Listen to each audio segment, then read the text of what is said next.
My name is Naomi Adeyemi. I'm 31 years old and I'm a senior software engineer at Meridian Financial Technologies in Houston, Texas. I earn $119,000 a year. I have a cat named after my company, a second floor apartment in Midtown with pink bougainvillea climbing the courtyard wall, and two diplomas on the wall above my standing desk that I put up for myself, not for guests.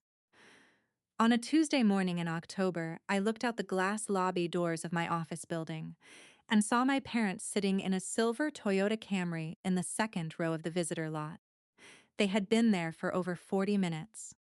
My coworker Priya Nair, 29, always the first one in, always quietly aware of everything happening within a 200-foot radius, had appeared at the edge of my desk at 11:15 with her coffee cup in her hand and her voice very carefully neutral. "Hey, there's an older couple in the lot. Same spot since I got here."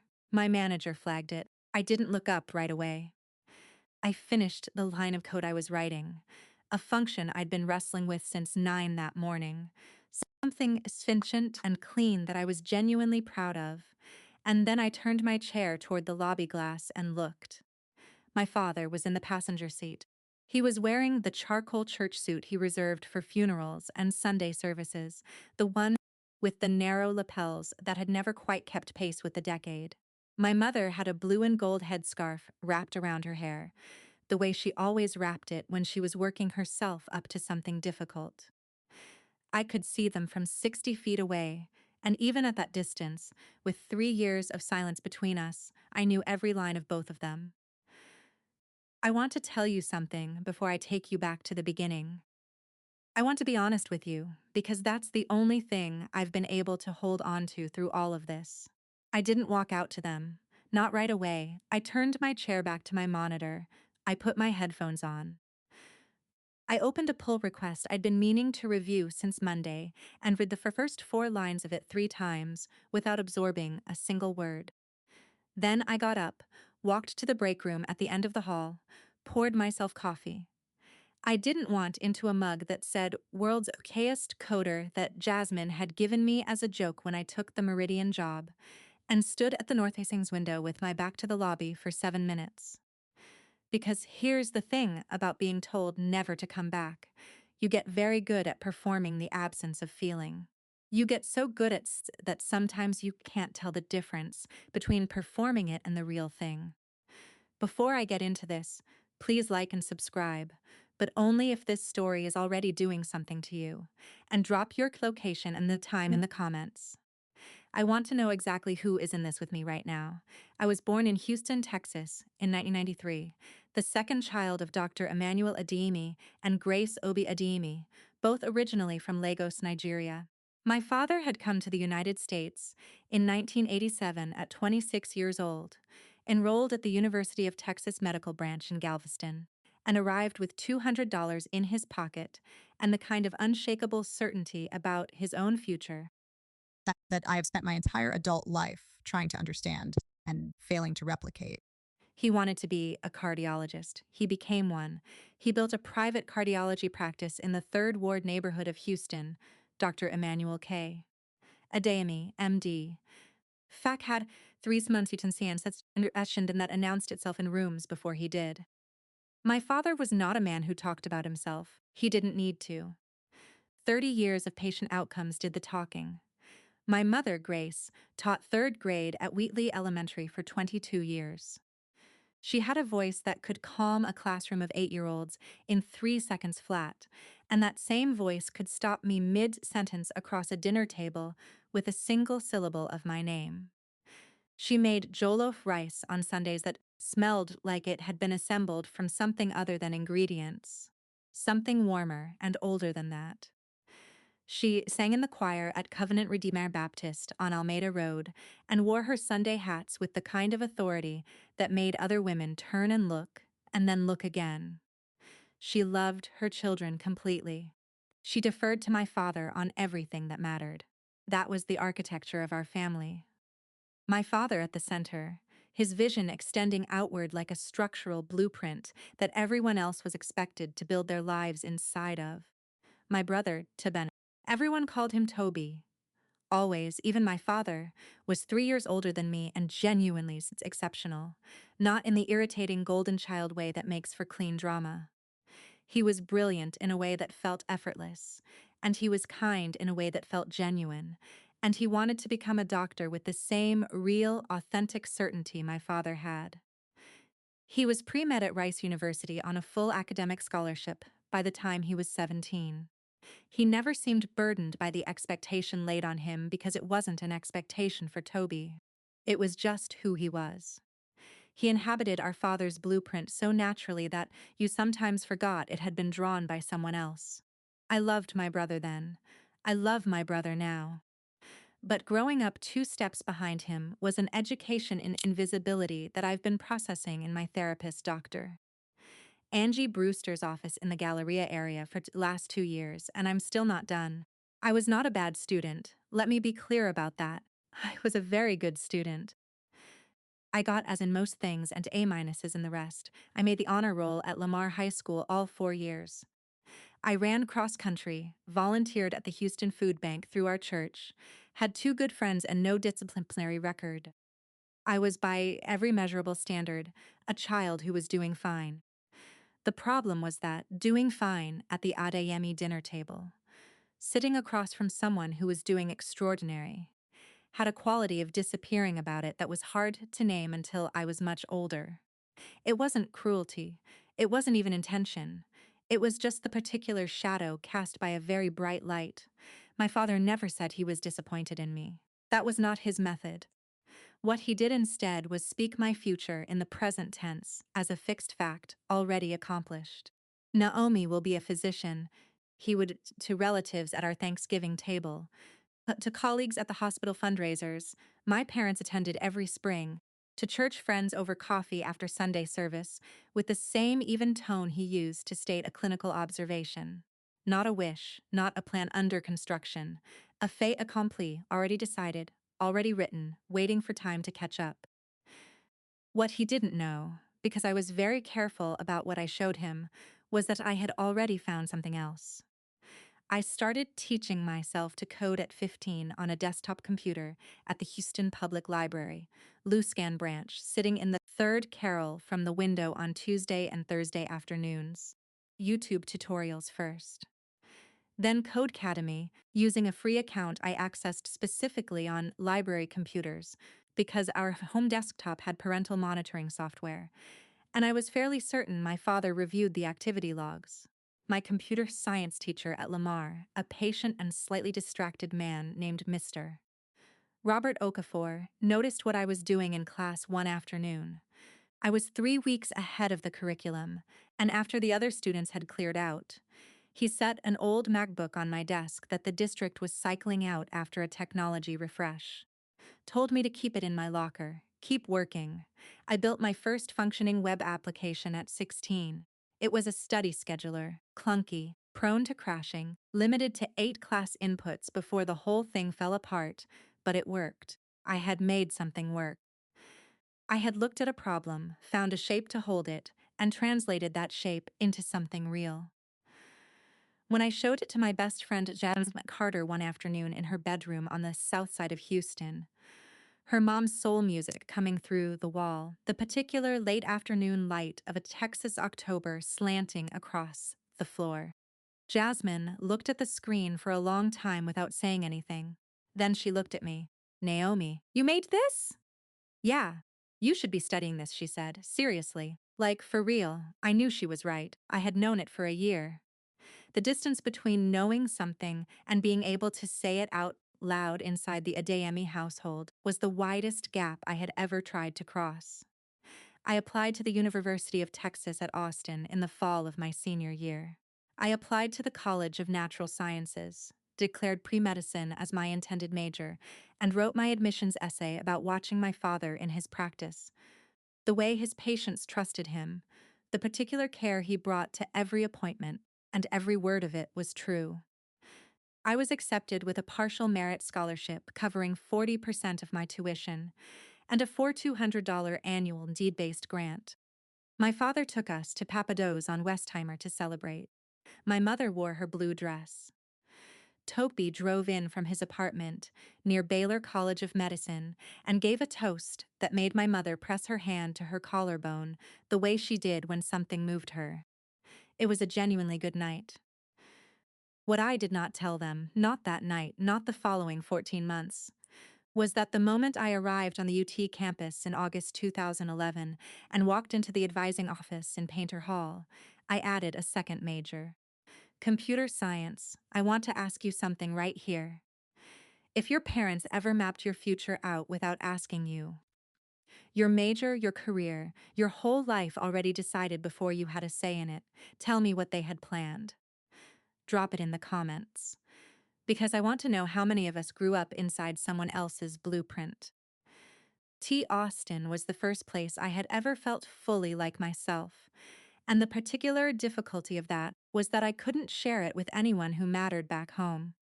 I kept both tracks carefully separated. My Sunday calls home described biology labs and chemistry problem sets in detail, all of which were real. They did not describe the data structures course I was pulling an A+ in, or the operating systems project I'd stayed up until 3 in the morning to finish, or the fact that I had posted a flyer on the Gister Hall bulletin board offering intro programming tutoring at $25 an hour and had 6 regular clients by October. All of that was also real. I just didn't share it. I was not lying to my parents. I had a name for what I was doing. I was managing information. That distinction mattered to me at 19. It matters considerably less to me now. The conversation happened in October of my sophomore year. Fall break, 4 days in Houston. I had rehearsed what I was going to say for 6 weeks.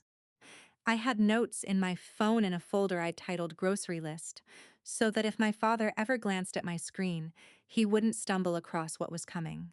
It was a Thursday evening. My father had come home from the practice before 7, which was unusual enough that my mother had already set the table with the good dishes. Toby had driven in from his apartment near Baylor. All 4 of us sat down to dinner together, which almost never happened anymore. The kitchen smelled the way our kitchen always smelled.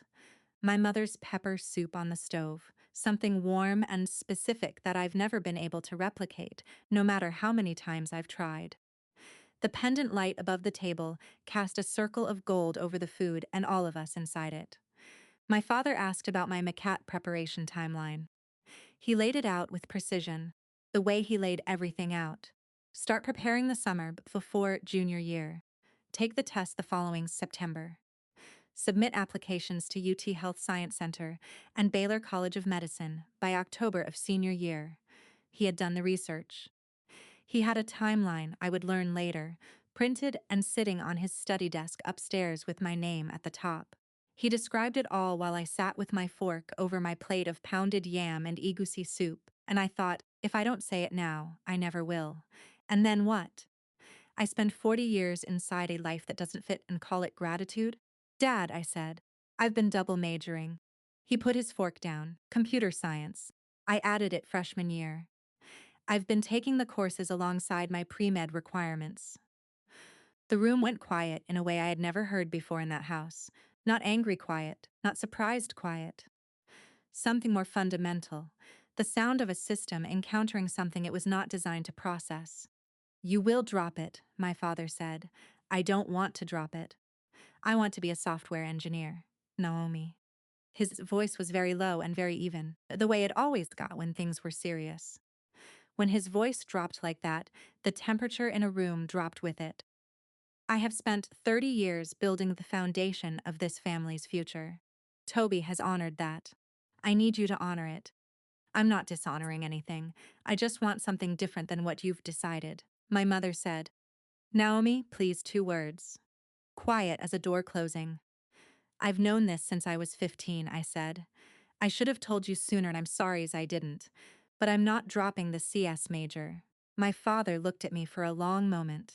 He was 61 years old, and he had worked his way from a small apartment in Galveston to a cardiology practice that bore his name. And he had done all of it through a combination of absolute certainty and absolute discipline. And what was sitting across the dinner table from him was the first thing in 30 years that had not yielded to either of those tools. If you pursue this, he said, I will not support it, not financially, not in any other way. I understand. I don't think you do. This house, he gestured at the walls around us, at the house on Greenbrier Drive where I had grown up, at everything it contained, is not a safety net for a decision I don't support. If you choose this path, you choose everything that comes with it, and you will not come back here looking for what you walked away from. Toby reached under the table and touched my arm. I kept my eyes on my father. Okay, I said, think very carefully. I've been thinking about it for 4 years. He nodded once. The clinical nod, final, closed, like signing off at the end of a consultation where all options had been considered and one selected. He picked up his fork. My mother stood up from the table and went to the kitchen. I could hear water running. We finished dinner. Nobody said anything else. The next morning I packed my bags. My father did not come out of his study. My mother stood on the front porch in a rehearsal couch and held my face in both hands, the way she always had when she was trying to hold something she couldn't hold. And she looked at me for a moment that held too much inside it for either of us to speak. I got in the car. I drove back to Austin on the I-10 with $847 in my checking account, 3 hours of open road, and nowhere to redirect what I was feeling except straight ahead. Back on campus that Monday, I went to the financial aid office in the Prather Hall basement and signed a private student loan at a 7.2% interest rate. My father's $800 monthly contribution, rent, food, basic expenses, was gone as of that conversation. I called the leasing office the same week and moved from my apartment on West Campus into a smaller room in a complex on East 38th Street. $540 a month, shared bathroom, no parking. I picked up a third tutoring client, then a part-time position at the campus IT help desk. 14.50 an hour, 12 hours a week around my course schedule. I called Toby once a week. He always called back. I did not call home. I need to ask you something, and I want you to really think about it. Have you ever been given an ultimatum by someone who was supposed to love you without conditions? The kind where choosing yourself meant losing them. Have you ever been told that the price of your dream was your family? Because I still think about that dinner table. I still think about the version of that conversation that might have ended differently. Tell me in the comments what you would have done. Here is what the next 3 years actually looked like. Because choosing yourself is one of those phrases that sounds clean, and empowered until you're living inside it. And then it mostly feels like a series of small, exhausting choices made at 11 o'clock at night under fluorescent light. Junior year, 17 credit hours both semesters, 6 hours of sleep on a good night, 4 on a bad one. Rice and frozen broccoli from the HEB on Guadalupe 4 nights a week because it was $2.49 a bag and a box lasted 2 weeks. My cross trainers wore through to the sole by February, and I put duct tape across the insoles for 6 weeks until a tutoring week good enough to justify a new pair from Target. What kept me going was the work itself. The systems, the logic, the clean precision of a well-written function. The way you could take something broken, find its shape, and make it run. There was a feeling in those late-night lab sessions in the Gates Dell complex. The building half empty at 2 in the morning and the city dark outside, that I've thought about many times since. It was something between recognition and relief, like finding a language that had always been native to me before I'd ever had words for it. I graduated in May 2015. Bachelor of Science in Computer Science, minor in Mathematics, GPA 381, Dean's List for 5 semesters. I walked across the stage at the Frank Irwin Center in a black gown, with the May, Texas heat already cutting through it, and in the crowd I found Jasmine Carter in her own gown 2 rows behind me. Marketing degree, always 2 rows behind me at every major moment, always precisely there. And my brother Toby in the family section, in a pale blue button-down, standing and clapping, like the building, had given him no other option. My parents did not come, had sent an email, not a phone call. A phone call would have required something from me that I didn't have left. My father replied 48 hours later, 3 lines. We received your email. Congratulations on your degree. I hope you find what you're looking for." That was the last direct communication I had from him for 3 years. The 6 months after graduation were the hardest stretch of all of it. Harder than junior year, harder than the morning I drove back to Austin with $847. In school, there is always a next assignment, a next exam, a next fixed point to orient yourself toward. After graduation, there is just time and the job market, and the private terror of having bet everything on yourself and now needing to actually collect. 3 interviews in June, 2 phone screens that went nowhere, one on seat at a startup called Vertex Labs in Austin, seed funded, 15 employees logistics software. That ended with the founder telling me my experience was impressive but entry level. I thanked him and smiled and cried in my car in the parking garage on 6th Street for 22 minutes. Then I drove home, opened my laptop, and submitted 4 more applications. The offer came from Silverline Analytics, a mid-size fintech company in Austin, entry-level software engineer position, $64,000 a year. I started in August 2015 and spent the next 2 years learning more in practice than I had in 4 years of coursework. Jasmine had taken a marketing job at a healthcare firm in the domain, and we moved into a 2-bedroom on North Lamar for $1,275 a month, $637.50 each, and built the kind of shared life that looks chaotic from outside and feels like family from inside. She made playlists for every mood I cycled through. I made spreadsheets for every shared expense. She was better at cooking. I was better at dishes. We drove each other to the airport and showed up, every single time, without being asked. She was the first person I told about the silence from my parents. Not the full story, not all at once, but enough. One night in our kitchen in December 2015, the first winter after graduation, cold enough in Austin to actually need a coat, I sat across from her with my hands around a mug of tea and told her the shape of it. The dinner, the ultimatum, the 3 lines of email, the graduation nobody attended. She listened the way Jasmine always listened, still, attentive, without flinching or rushing toward a silver lining or making it smaller than it was. When I finished, she put her hand over mine on the table and said, "That is their loss. You know that, right? You know that." I was working on believing it. But hearing her say it, without qualification, without condition, mattered. It mattered more than I was able to tell her at the time. At Silverline, I met Marcus Webb, 44, senior engineer, formerly IBM, with the rare gift of giving feedback that felt like being taught rather than corrected. He reviewed a payment routing system I'd spent 3 weeks building, called me into his office, and said, "You have a real instinct for efficiency. Don't let anyone in this industry flatten that out of you." I've thought about that sentence more times than I can count. I've tried to pay it forward to every junior engineer I've worked with since. 2 years in, Marcus referred me for a senior engineer opening at Meridian Financial Technologies in Houston. $112,000 salary, full benefits, equity vesting over 4 years.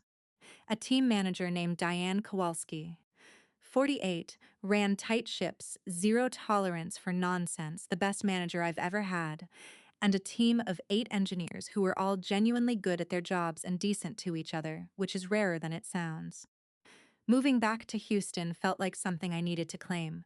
This was my city. I had grown up here. I rented a place in Midtown, $1,450 a month, second floor, big windows facing a courtyard where someone had planted bougainvillea that turned pink every spring. I set up my space carefully, standing desk, ergonomic chair, proper monitor, and both diplomas in matching frames above the screen, not for guests.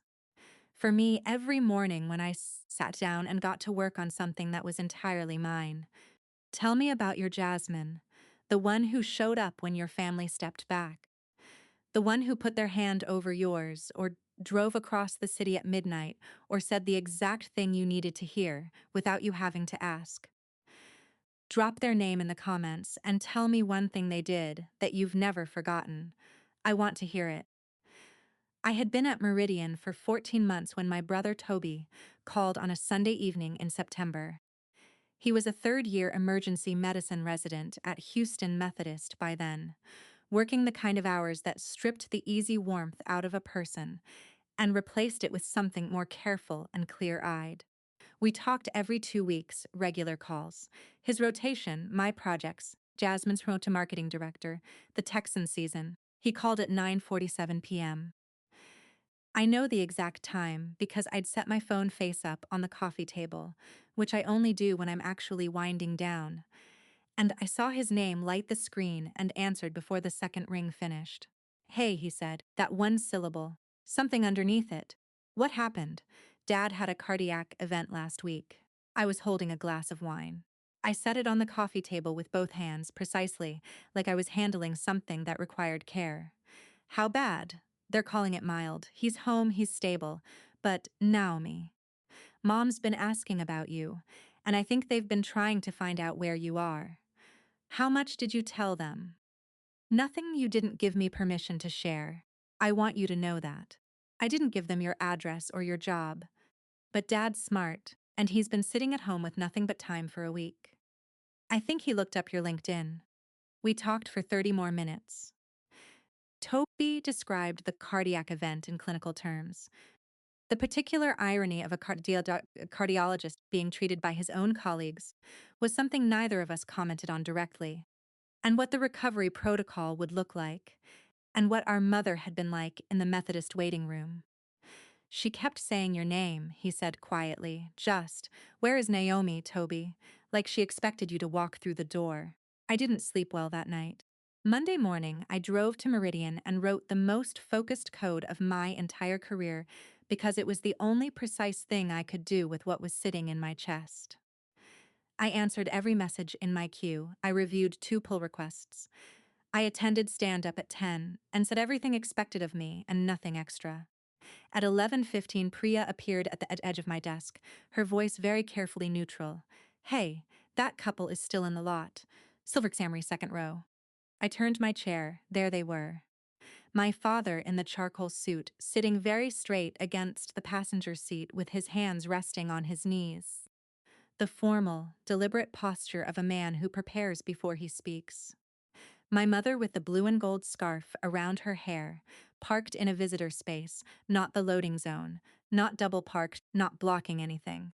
Parked correctly, deliberately. Like people who had come prepared to wait as long as it took. 3 years of silence lived in my body. 3 years ago, I had $847 and duct tape on the soles of my shoes and 3 lines of email that wished me well without meaning it. I had a graduation they didn't attend. I had 6 months of rice and broccoli and 4-hour nights and crying in parking garages.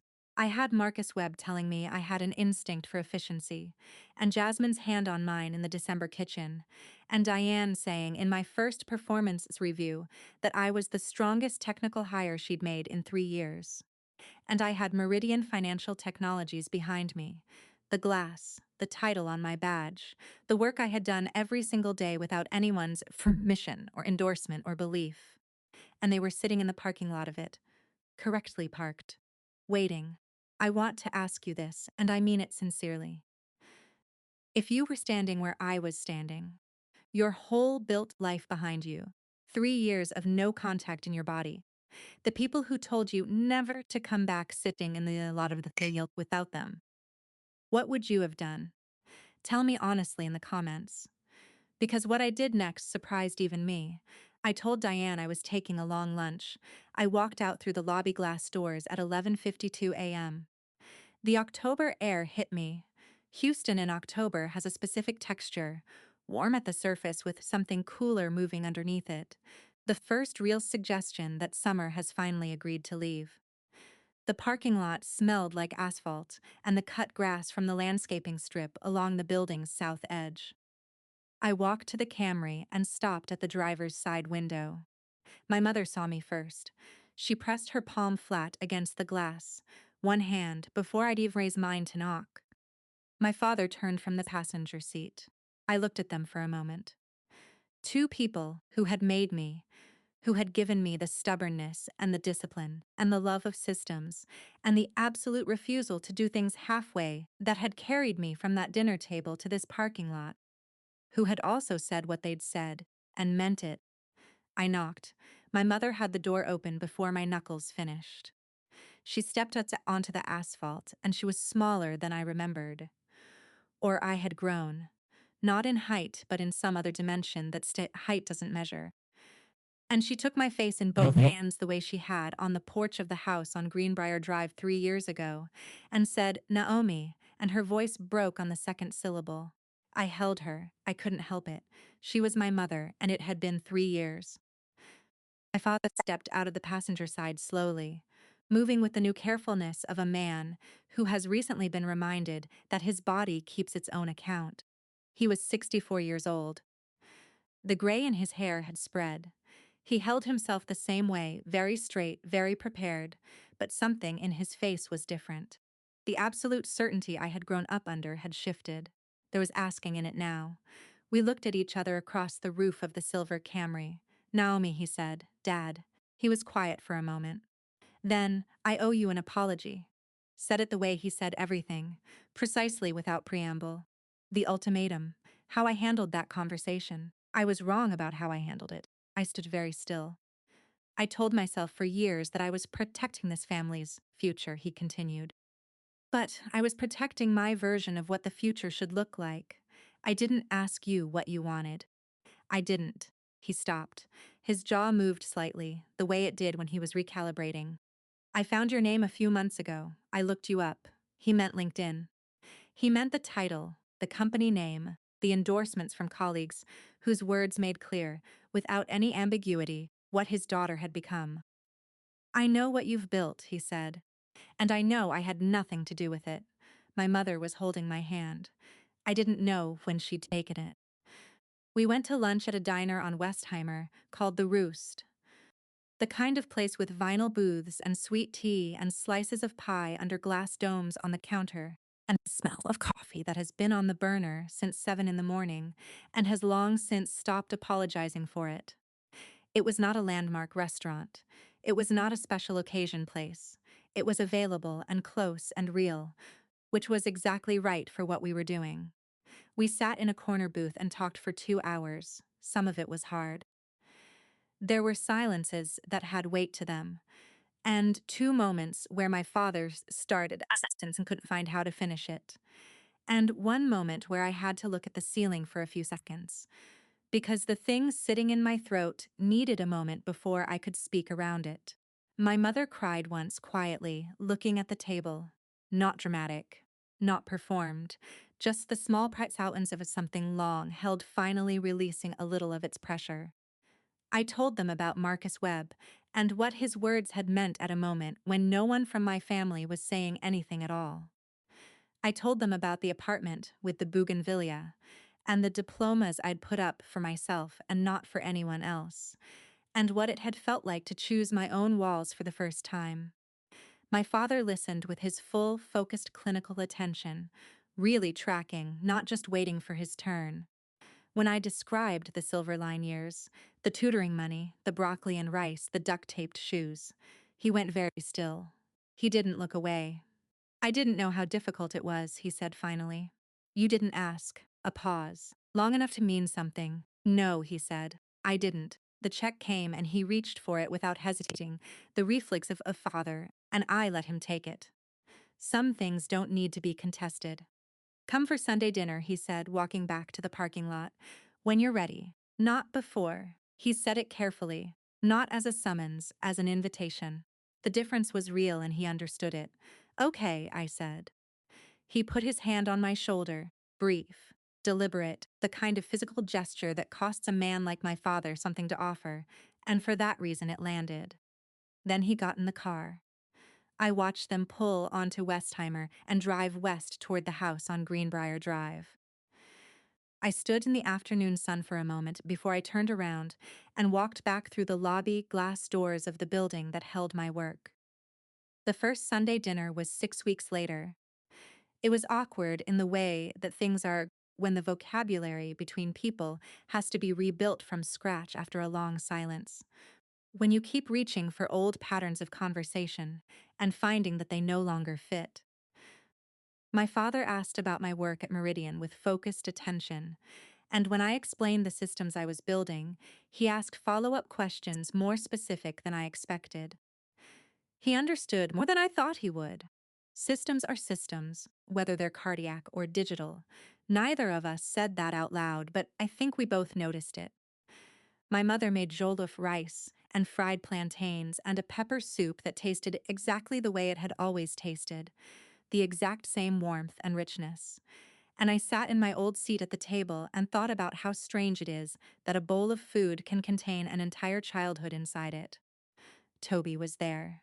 He was the connective tissue, filling silences with easy conversation, laughing at things that were only slightly funny, doing what he had always quietly done, maintaining the thread. I owe him more than I've ever known how to say. We are not what we were. That is the most honest thing I can tell you. I see my parents once or twice a month now. My mother and I talk on Thursday evenings. She has adopted Jasmine as a personal topic of interest, asks about her promotion, her new apartment, the man she's been seeing since the fall, and she worries at length about things that don't require worrying, which is her particular love language and always has been. My father and I are still finding our rhythm. There are questions between us that haven't been asked yet. Things I'm not sure either of us knows how to say, but something is being built. Carefully, like people who know the ground is still tender. My therapist, Dr. Brewster, asked me once what I actually wanted from the relationship with my parents going forward. I thought about it for a while before I answered. Not what I should have had, I said. I think I've set that down. Just something real. Daniel asked me last spring if I had forgiven my father. Daniel Park, 33, architect, the most careful asker of questions I have ever known. We were sitting on my couch with the windows open, and the bougainvillea pink against the courtyard wall and Meridian the cat. 7 months old, already a complete tyrant about the good blanket, asleep between us. I've let it stop being the thing I carry everywhere, I said. Whether that's forgiveness, I genuinely don't know. Maybe it's just what comes next. He thought about that. That sounds like enough, he said. I think he was right. I'm 31 years old. I'm sitting at my standing desk on a Thursday evening with my second monitor open, and the bougainvillea catching the last of the Houston light through my big windows, and Meridian, the cat's asleep on the arm of my couch, and my savings account at $81,400, which is a number I made from scratch. I have a career I built without anyone's permission. I have a Jasmine who has never once let me carry something heavy alone. I have a brother who maintained the line when I couldn't reach across it. I have parents I am slowly learning to know as the people they actually are, rather than the people I needed them to be, which is, it turns out, a harder and more interesting project than either version. And I have this story, all of it. The $847 and the duct tape and the parking garage on 6th Street, and the jollof rice that smelled like something older than ingredients, and the 3 lines of email, and the October parking lot, and the diner on Westheimer, and the bougainvillea, and the diploma frames I put up for myself. I would not trade one chapter of it for the easier version. Not one.